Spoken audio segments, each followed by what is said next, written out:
Hello everyone. Through this video, we'll discuss one of the most important concepts of Java known as your polymorphism. So polymorphism is a kind of object-oriented programming principle. Previously, we have seen how abstraction can be used, encapsulation can be used, inheritance can be used in Java programming.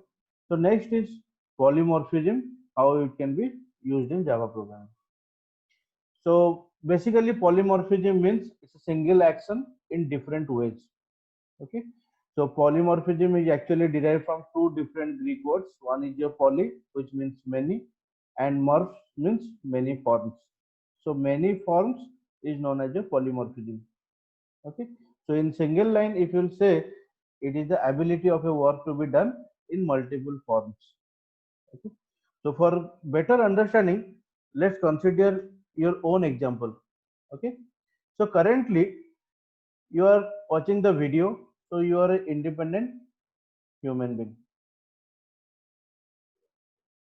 Okay.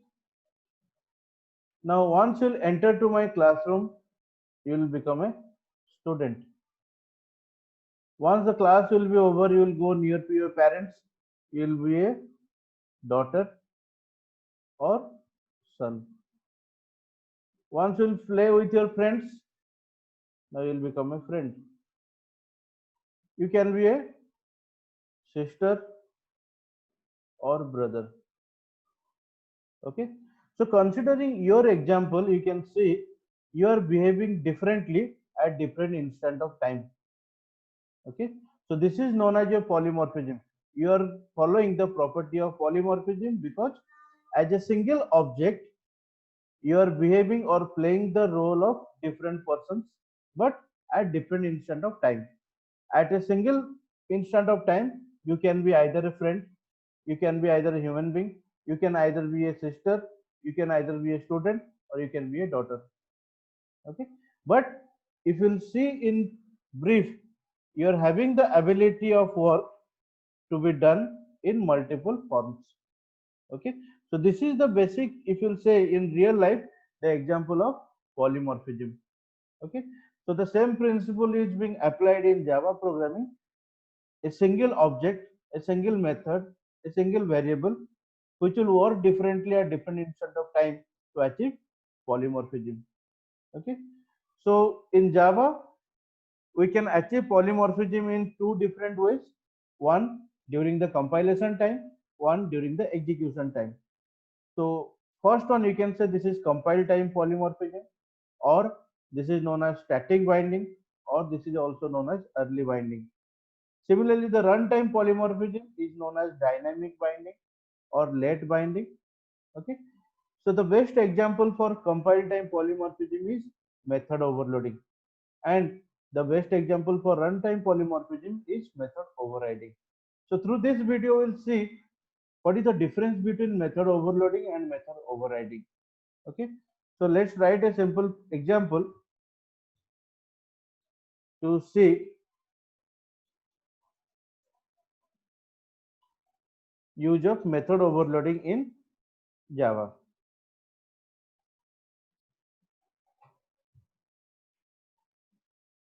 Okay.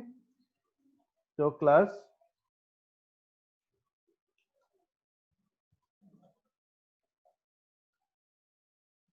method overloading.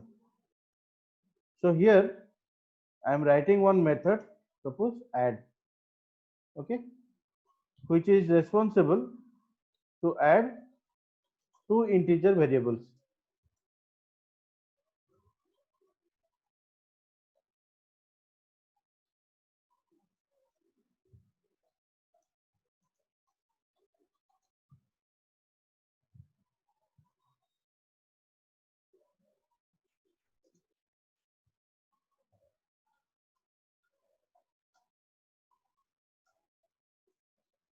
Okay, so you are making the example very simple. You are just adding two integer variables, storing in the variable res and printing the value. Okay, now to execute this one,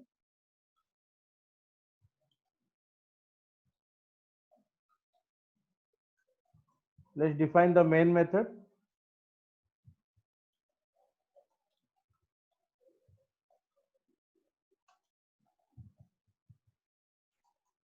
Okay, and we know that to access the method of one class, we have to create the object of that particular class.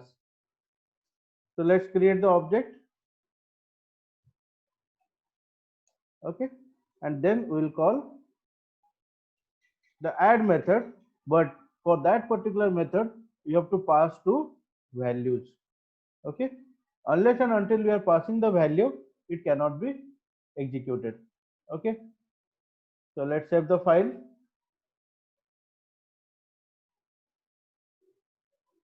Go to command prompt.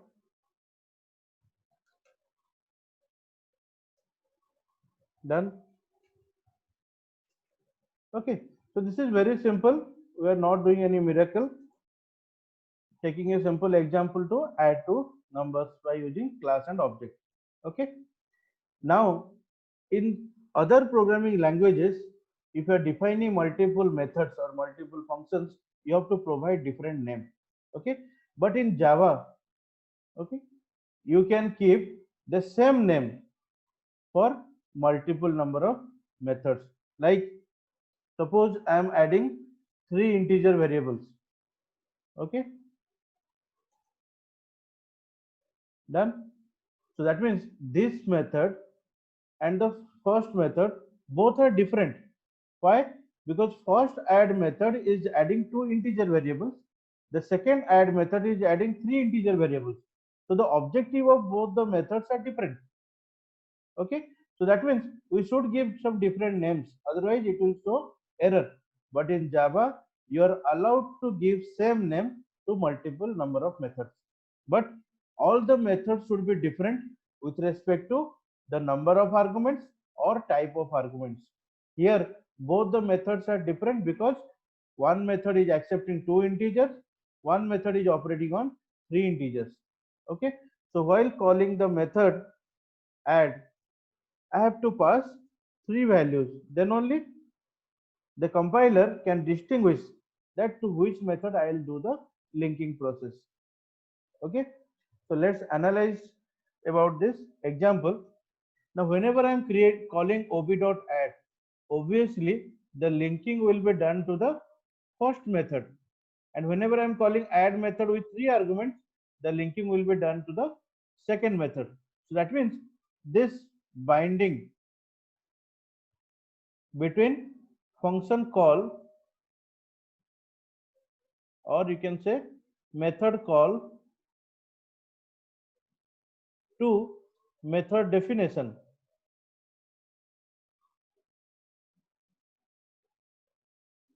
is fixed.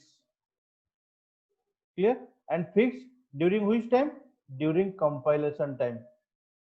Okay, so here this is known as static binding because the binding between the method call and method definition is fixed during the compilation time, and which is fixed for the entire program. Okay, so that's why this is known as static binding. And as the fixing or binding is done during the compilation time, so that is why it is known as compile time polymorphism. Okay, so polymorphism is achieved through method overloading. How? Method overloading is nothing but multiple methods. Okay, multiple methods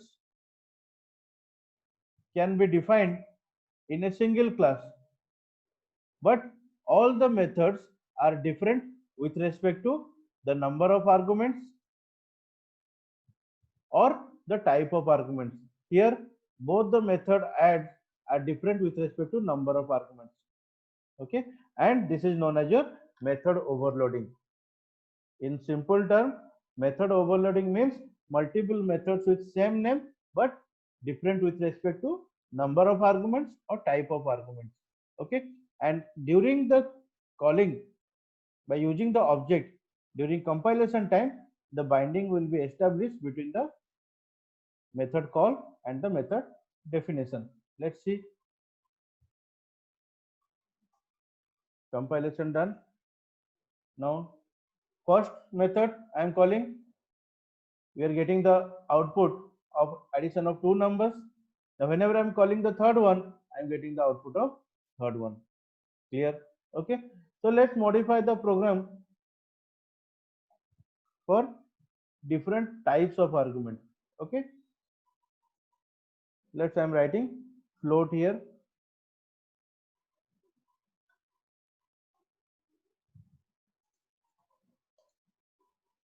Okay, suppose you are adding two values.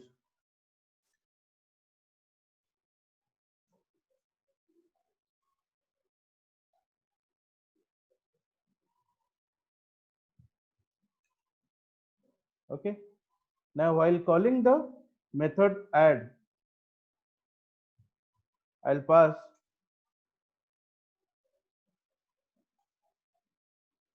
two float values. Okay, so now we are having three different methods where all the three method names are same, but all are different. See, first and third both are different with respect to the type of argument. Here we are operating integer value, here we are operating float value. First and second are different with respect to number of arguments. Here also integer I am operating, here also integer I am operating, but in the first one I am operating two values, second one I am operating three values. Okay, so all these method calls are fixed during the compilation time. Okay, let's see the execution. Compilation is done. Okay, now check, I'm getting the output. Okay, so if I want also, I can add one more where I'll add one float, one integer. Okay,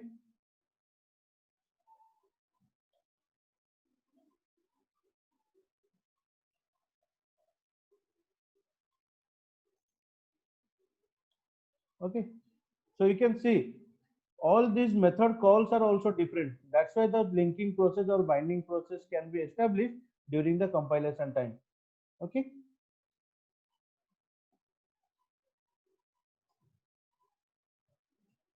now I'm getting the proper output. Okay, so this is what the example of or the use of method overloading in Java. Okay, but if you'll say how polymorphism can be achieved by using method overloading, you can see the same method name is used multiple times inside the program. Okay, but all the methods are different with respect to their number of arguments or type of arguments. Clear? So if we'll say same method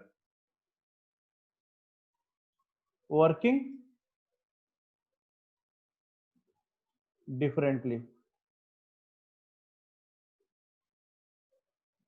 Okay, so this is what polymorphism is all about. Done. So through method overloading, compile time polymorphism can be achieved. Okay, so let's see the discussion. So regarding method overloading, multiple methods with same name you are using. Clear? So here the important point is same name. Arguments must be different. Clear? With regards to number or type. That means if we'll overall say the prototype all the methods should be different. Clear? Return type can be same or different, that doesn't matter. Okay, but by using method overloading you are achieving compile time polymorphism. Okay, I hope everyone has understood how method overloading is providing compile time polymorphism.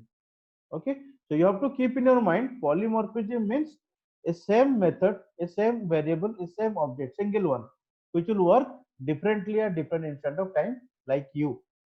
Okay, so here in our example the add method is helping to provide method overloading, because the add method same name is provided to multiple methods and all the working principle are different, and it depends on the situation where it needs to be executed. Clear? Okay, now next we are coming for method overriding. Okay, so what is the method of overriding? Let's see that one.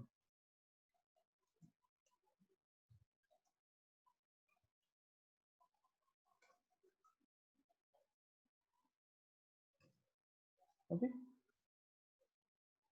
So method overriding concept will come means this is the use of base class and child class. Okay.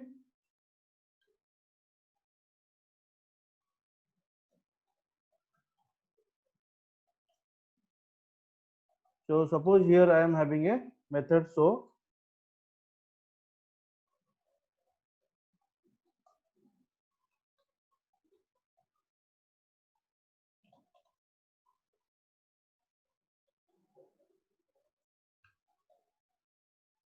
Then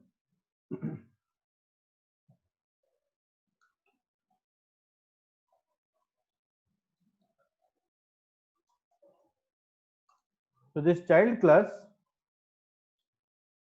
is extending the property of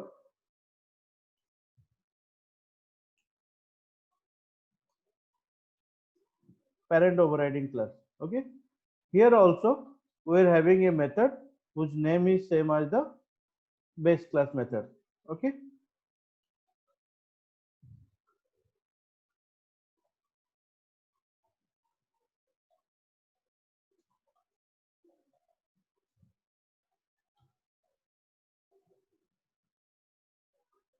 So before execution, let's give different name so that you can understand the problem and then we'll go for the solution.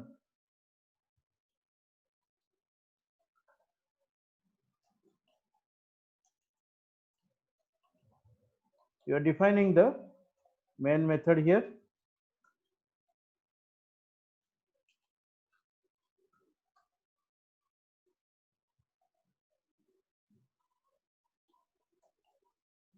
Okay.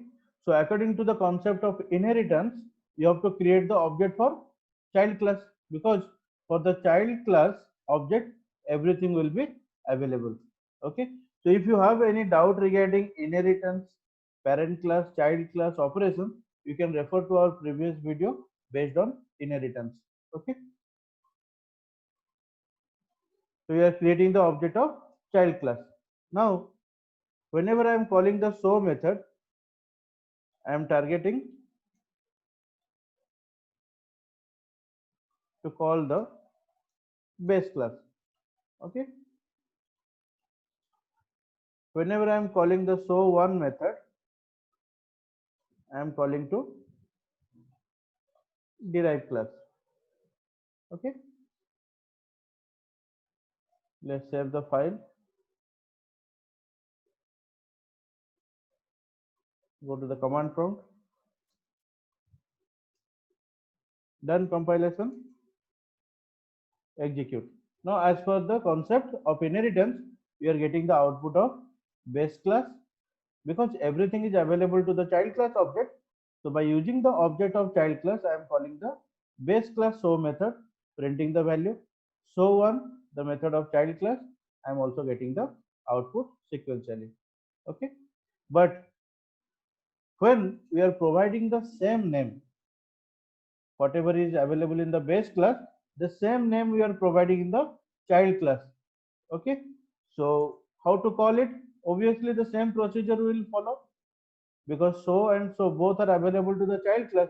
So I'll call to so one by one to get the output by keeping in your mind that I may get the same output. There is no error in compilation time, but the problem we are facing at execution time. Okay. So what is happening here? Now, whenever you are providing the same name in the child class, okay. So what the child class method is doing, it is overriding the base class method. So any number of time you are making the call to the show method by using the object of child class, JVM will check which object you are using, the child class object. So obviously the preference will be given to the local method. So any number of time you will make the call to the show method, always you will get the output of derived class method. So this is what the situation you can say that the child class method is overriding the parent class method. Clear? Now here we are facing the problem how to call the base class method. Okay. So to avoid overriding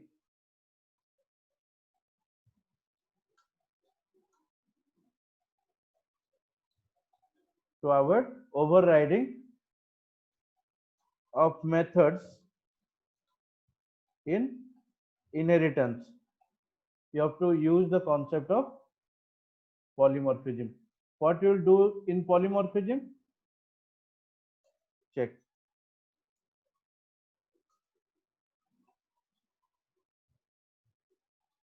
You will create a reference of parent class. Okay, this is known as your reference of parent class. Okay, now you will allocate memory, or you will create the object of child class. Okay, this is known as your process of upcasting. Upcasting means the child class object is referred by the parent class reference. Okay, now there is a new word you are encountering, reference. What is the use of reference? We'll discuss. Okay, but for the time let's understand, I am creating the object of child class which is referred by the parent class reference. Okay, now I am calling ob dot show method. Okay, now the same reference is now pointing to the parent class object, and then I am calling the show method. Okay, what we have done, we are creating a reference of parent class, the first parent class. Then as per our requirement, if I want to call the child class method, I am creating the object of child class, and that reference variable is pointing to that object, and then I am calling show method. What will happen, I don't know. We'll see. Similarly, whenever I want to call the parent class method, I am creating the object of parent class but referred by the same reference variable, and I am calling the show method, by keeping in mind that the same reference variable will work for me at different instant of time. Clear? Let's check.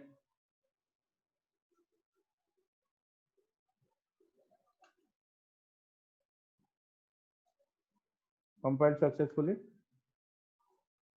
Now check. First I am calling the derived class method, so I am getting the output. Now I am getting the output for base class method. Okay, now somebody will say, why I am doing everything? Okay, I can directly call by using the reference of parent. Okay, so I'll write ob dot show. Done. Let's see what will happen.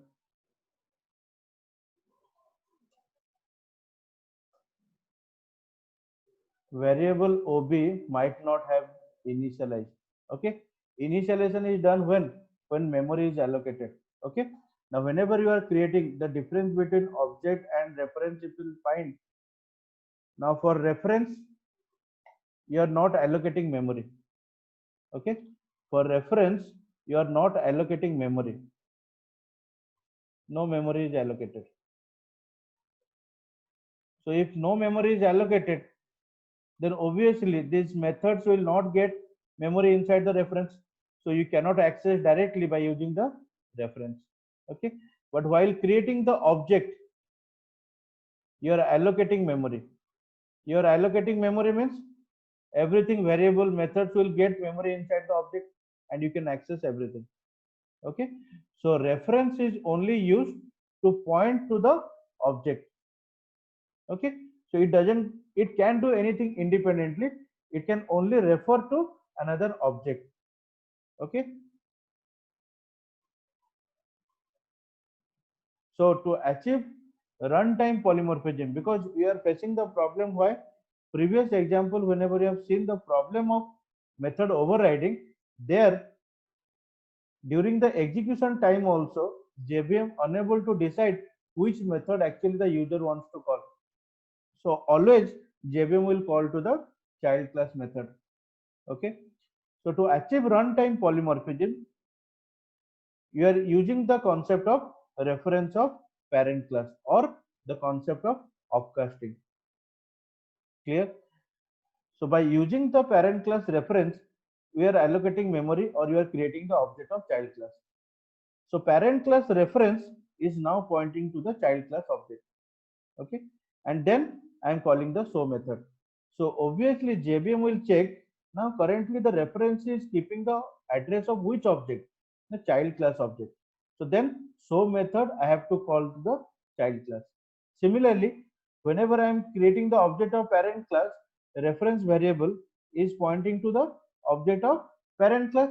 So whenever I am calling the show method, JVM will decide which object address is referred by the reference variable, the parent class. So that means out of two methods, I have to call to the parent class method. Okay, so this is known as your polymorphism, or you can say a runtime polymorph. During execution time, the decision has been made to which show method I have to call if there is a case of method overriding. Okay, so this is known as your runtime polymorphism, and this is also given another name. This is known as a dynamic binding, because the binding between the method call and definition is done during the execution time. And this is also known as a late binding. Like static binding or compile time polymorphism, the binding is not established during the compilation time. The binding is established during the execution time. That's why this is known as late binding.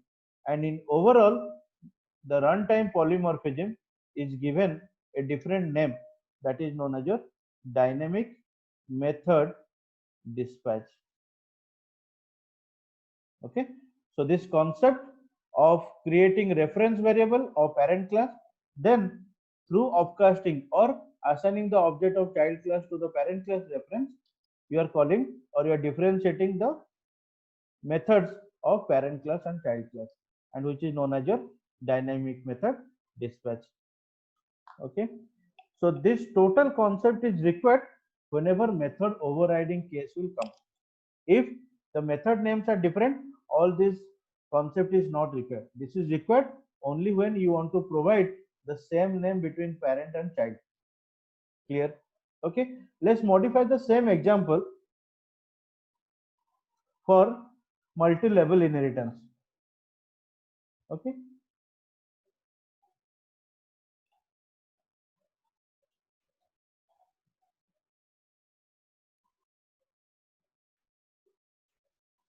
so one, one, one, one, one, one, one.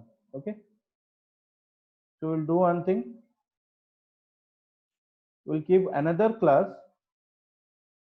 to extends child overriding. Okay, so from this class, child is overriding, one is inheriting. Now from second class, it is inheriting from the second class. The third class is inheriting from the second class or the intermediate class. Okay, now here also derived one, derived two. Clear? Okay, now how to achieve runtime polymorphism here? Then, so again the same concept, you are creating the instance of parent class. Clear? Whenever you require, if you want that I want to call the show method of first child class, then the object of first child class will be created and it will be called, the show method will be called by referring the reference variable. If I want to call the show method of parent class, I have to create the object of parent class and then I'll call the show method. Similarly, if I want to call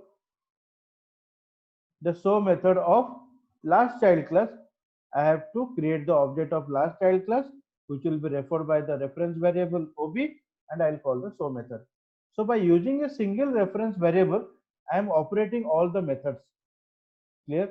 This is what the beauty of polymorphism. Remember, if method names are different, polymorphism is not required. If method names are same, then we are going for polymorphism concept. Otherwise, or dynamic method dispatch method using. Okay, otherwise the method overriding problem will occur. Okay, so let's check the output.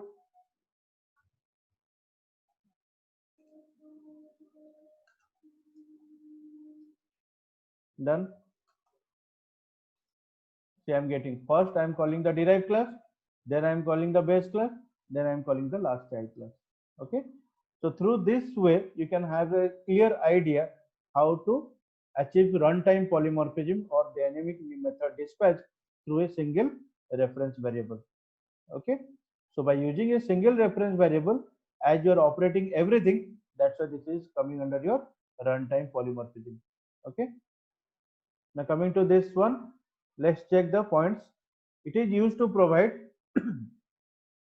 different implementation of methods which is already in the derived in the superclass. Okay, we are giving a different message only, but if you want, you can see I can write different codes also inside the same method name. Okay, it must have same number and type of arguments with same return type. That means the prototype of all the methods in every class must be same. Then only you can say this is overriding. Okay, if method names are same but the number of arguments or return type is different, then that is not coming under your overriding. Overriding means the prototype of all the methods in base and derived class should be same. Okay, and we have seen that we are achieving runtime polymorphism through method overriding. Understood? Okay, so to overall discussion, let's find the difference between method overloading and method overriding. This is very important question for the beginners, that if you are going for inheritance, what is the difference you are facing between method overloading and method overriding. Now check, overloading is actually increasing the usability of the program. Why? Because the same method name, I am not confused with multiple methods. I am using the same method for different tasks. Okay. Method overriding, what I am doing, it is the implementation of the method which is already in the parent class. Okay. So if I want to provide is the same name in the child class which is already in the parent class, then I have to go for method overriding. Okay. So method overloading, this is very important point. Method overloading must be in the same class, but method overriding should be in multiple classes. This is for parent child, this is for a single class. Here the argument must be different. Here the argument must be same. Okay. It provides compile time polymorphism.